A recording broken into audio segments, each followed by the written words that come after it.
Bonjour, bienvenue à la capsule d'aide vidéo sur les lois des exposants. Nous allons découvrir la première loi à travers l'exemple suivant, 3 à la 2 multiplié par 3 à la 3. Donc en développant 3 à la 2 et en développant 3 à la 3, on constate qu'il y a en fait, grâce à la multiplication qui les relie, une grande chaîne de 5 multiplications dans la même base. Donc le 3 se retrouve multiplié par lui-même en tout 5 fois. D'où l'observation que nous aurions pu additionner les exposants pour arriver au même résultat. Voici la loi qui en découle. Donc m à la a fois m à la b égale à m à la a plus b.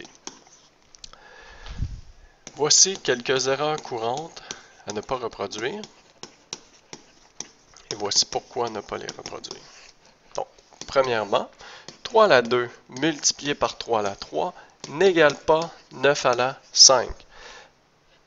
En réalité, c'est le 3 que l'on retrouve multiplié par lui-même en tout 5 fois. Donc, c'est plutôt égal à 3 à la 5. Donc, il ne faut pas multiplier les bases des notations exponentielles parce que c'est vraiment la base 3 qui est multipliée par elle-même en tout 5 fois. C'est pour cette raison que dans la règle, il y a la lettre M pour même base et le M apparaît aussi dans le résultat. Autre erreur courante, lorsqu'il y a une addition, c'est surtout pas égal à 3 à la 5. Voici pourquoi. L'addition entre les deux vient casser la grande chaîne de multiplication. Donc tout ce que l'on peut faire, c'est additionner les valeurs.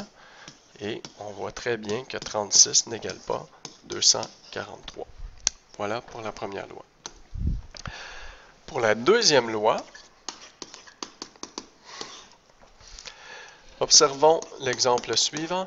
7 à la 3 divisé par 7 à la 2, c'est 7 fois 7 fois 7 sur 7 fois 7.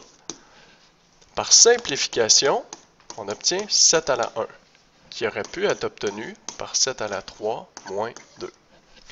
Donc, lorsqu'il y a une division et que nous avons les mêmes bases, nous pouvons soustraire les exposants. Voici la loi écrite de manière générale. M à la A divisé par M à la B égale à M à la A moins B.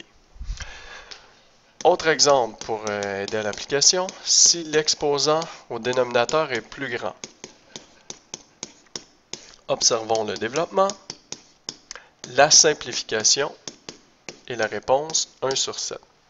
Si on applique la loi, nous obtiendrions 7 à la 3 moins 2, non, plutôt 7 à la 2 moins 3, et 7 à la moins 1.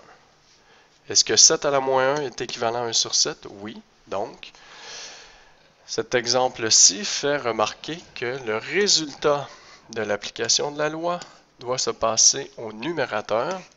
Et si la réponse nous donne un exposant négatif, par la suite, on le redescend au dénominateur en deuxième lieu. Autre exemple. Si l'exposant au dénominateur est négatif, il faut être vigilant et bien soustraire les valeurs des exposants. Donc en réalité, il faut les voir en parenthèse et il y a deux soustractions de moins collées qui nous fait 7 à la 8. Une erreur courante